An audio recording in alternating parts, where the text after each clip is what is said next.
Q107 is classic rock in East Texas. KTV QFM, Nacogdoches, the town's new media station. Listen live with the Q107 app. I'll give it a mouth. Okay. Coming to you live from Buffalo Wild Wings in Nacogdoches, this is the SFA Coaches Show. It's time to hear about all things SFA sports, directly from the head coaches. Tonight's show, sponsored by Texas Farm Bureau Insurance. Protecting Texans since 1952. Cadence Bank, proud sponsor of SFA Athletics. Opportunity lives here. Bud Light, it's for the fans. Agility Insurance Services, the nation's premier FMO. And by Pilgrims Nacogdoches, official partner of SFA Athletics and Buffalo Wild Wings. Proud presenting sponsor of the SFA Coaches Show. Now, here's the voice of the Lumberjacks, Chase Merrill. And welcome back to the Buffalo Wild Wings Coaches Show as we get set for another great week of SFA Athletics. And welcome back, Coach Colby Carthel, as we get to sit down and talk about all things Lumberjack football. Coach, how are you doing? Well, I was doing pretty good until I turned on that Lamar film. But other than that, life's rolling along. So getting to play some meaningful games here in late November. So that's a real positive, and looking forward to a fun week. I know I'm really excited for that Lamar matchup, but let's just jump back really quick. You guys put on a big performance against Houston Christian University. Final score 50-3. Rutherford seeing the majority of action, and also some other players getting some rep-ins. Overall thoughts on the game, performances, and what it means for those players to get those extra reps? Yeah, it's a good win for the Lumberjacks. I thought, overall we played pretty well throughout the game, convincing, win, and should be, to be honest with you. They obviously have some struggles there at HCU, and aren't, you don't pat yourself on the back or you went out and did what you're supposed to do against the team you're supposed to do it, so that's good to see. Was disappointed a little bit in the first half. Defensively, we gave up 10 yards passing against a team that's not very good at throwing the ball. That was frustrating. They had a 2-minute drive right there before half that really we finished it well with a turnover, but that wasn't very good situational football. Second half, I thought they responded, came out and held them to 13 total yards in the second half, and that's a little bit more what we're accustomed to and should expect out of our defense. And the lead rusher in the conference held that team to 2 yards rushing. Yeah, it wasn't a lot. Wasn't a lot, but I thought overall did some good things, and offense. Gavin did a good job leading the troops, and offense played confident, didn't skip a beat. That was our best performance, and just overall output. Against an FCS opponent, scoring 50 points, so that's always good to see. A lot of penalties, some pre-snap stuff. Basketball, The team that we're playing. Hot. I'm not making excuses. We got to be able to play in the hot and the cold. All of it. Yeah, that's good, right? If I had to clean up something offensively, it'd be those pre-snap penalties.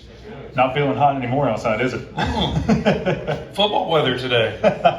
I've got park on and gloves and a toboggan down there in Houston. They knocked the windows out of my truck, and so I've got no windows right now. So it was a chilly drive to work this morning at about 5:45, and so I look like I'm heading to the deer blind, but I'm actually just going to work. Got to get those windows fixed sometime this week, or maybe after the season. Yeah, sorry about that, Coach. One thing I do want to talk about, Charles Demings, he had a big performance. Before we touch on that game, I know we talked about it a little bit in our pregame show leading up to the Houston Christian University game. Student athlete who just received national recognitions by being invited to the East-West Shrine Bowl. Tell us a little bit about that honor. Yeah, that's a terrific honor. East-West Shrine game, that and the Senior Bowl are the two premier games for seniors and invite only.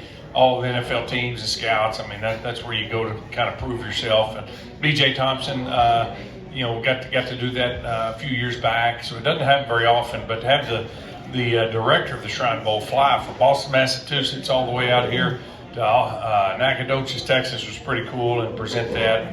And, Charles gave recognition and thanks to the scout team and everybody. I mean, Charles is such a team guy. So, but that was that's a neat deal. Great honor for him and great recognition for our program. And now I do want to touch on his performance a little bit. One thing that really stood out to me, I believe one play he got called for a defensive pass interference. and then on the next, I believe it was the next play, comes up with an interception in the end zone. Just tell us a little bit about the mental awareness from Demings to be able to realize the mistake and be able to bounce back and force a turnover. Yeah, they caught a ball, made a big play. It wasn't a big play, it was a short play. We got a penalty, and so all of a sudden they're across. I think he got frustrated, got a little bit lazy with his technique there, and just he was in perfect shape. I don't even know why. He just grabbed and pushed the guy out of bounds. So got flagged for a penalty. Boy, they went right back at him, and that was a mistake. Again, second week in a row, try to throw a fade ball on an NFL corner. I'll take it, because I was hot. And I thought they was fixing to come away with three points, and to have a 7-point, stop there, that was big. And going to halftime, they were all fighting their team, going in their locker room. Yeah. I knew they were in trouble there, down 29-3, and just wheels had kind of fallen off right there. Mm-hmm. But Charles he's a vet, he's a competitor, and you're going to get balls caught on you.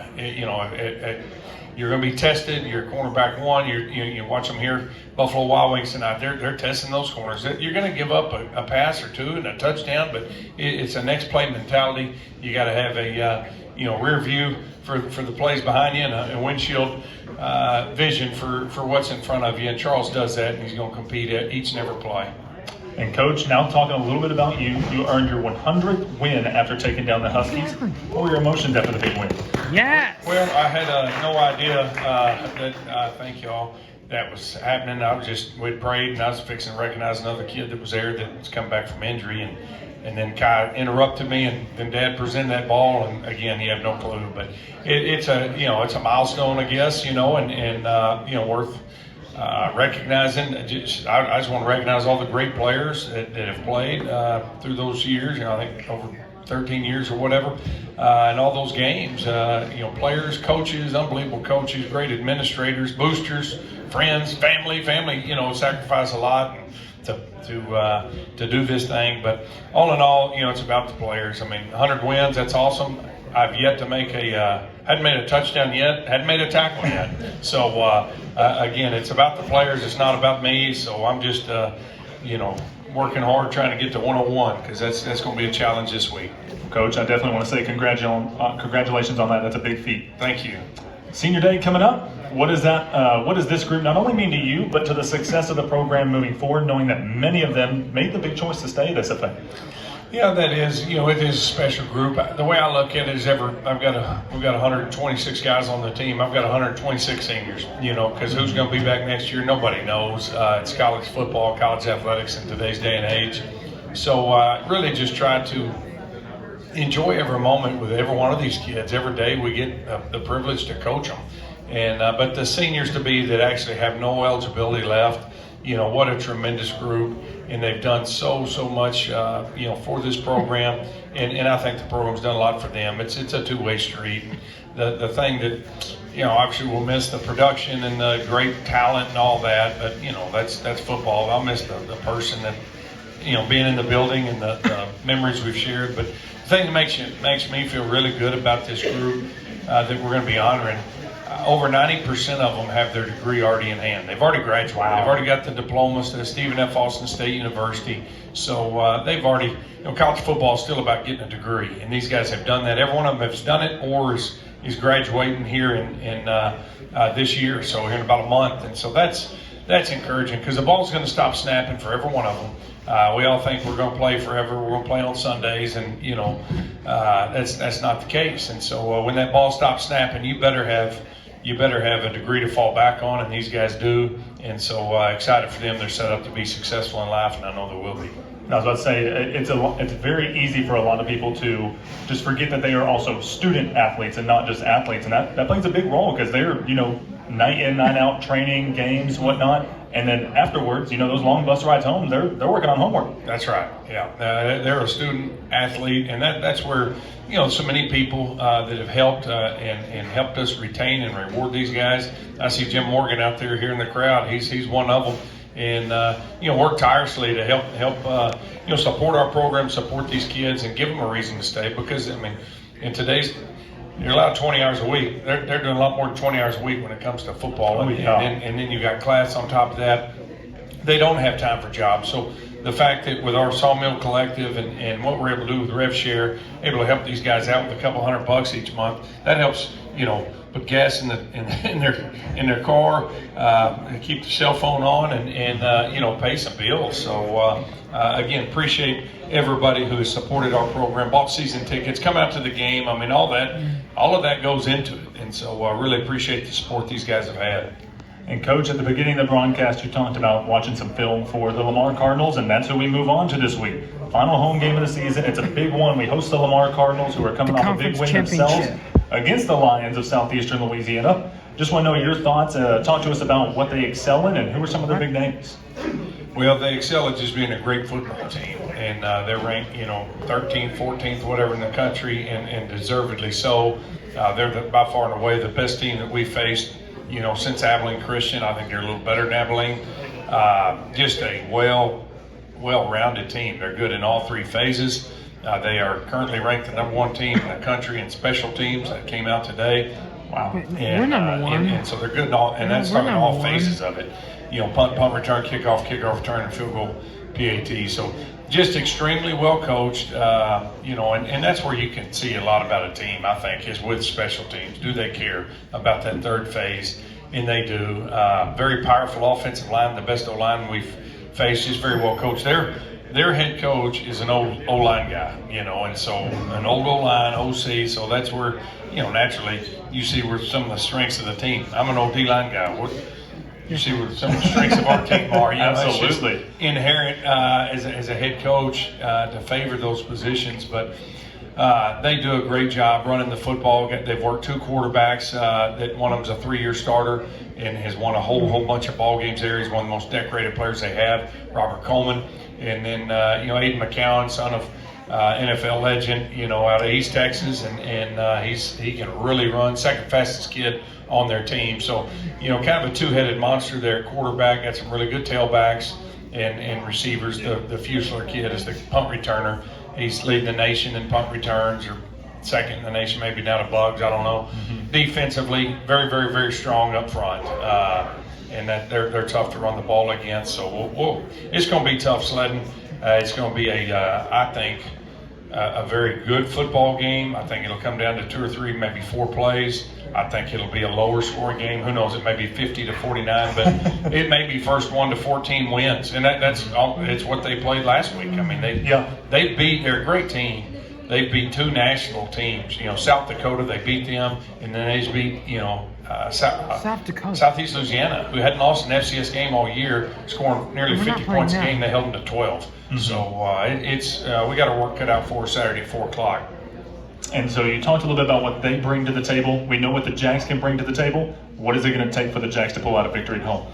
Number one, it's going to take a huge crowd. I mean, it's 81 degrees and sunshine. It's a prettiest day in November, and it's a memorable, meaningful game. Some people are saying it's the biggest game that's been played here in November since 1989, which is 35 years ago. I think somebody said the longest winning streak since '89. These guys have done a tremendous job this year, and they need support, and they need people out there in the stands. We need East Texas to show up and make Homer Bryce. We need a home field advantage. We've played very well at home. We're undefeated at home. We got to keep it that way, and to do that, we need a tremendous crowd. So don't just come along. Grab some friends, family, grab the neighbor. Be neighborly. Say, I'm going to take you to the game. You're seeing 2 teams play for a conference title. Yeah. In Division I football. Here in about 3 weeks, you can go to the Big 12 championship game and take your family of 4, and it'll cost you over $1,000. Mm-hmm. Go see a Division I championship game. You're going to see a Division I championship game here at Homer Bryce. You can get in and out the door and go to the concession stand 3 or 4 times. You ain't going to spend $50. Yeah. So come on out and support these guys. For us, it's going to come down to team football, taking care of the ball, turnover margin, controlling the line of scrimmage, winning the time of possession. And I really think who ends up running the football the best, that run game efficiency is going to be huge. Coach, final charge at Homer Bryce Stadium. Big game in Nacogdoches at Homer Bryce. Anything else for Jack Nation? Show up. Come on. It's a big game. This team has worked their tail off to put them in a great spot, chance to win a conference championship here at home. First time in a long time. And so hope everybody shows up, support these guys. They deserve it. Axel Jacks. Yeah. Thank you so much, Coach Colby. Carthel will be right back. You're listening to the Coaches Show at Buffalo Wild Wings, and you're listening to the Lumberjack Sports Network from Learfield.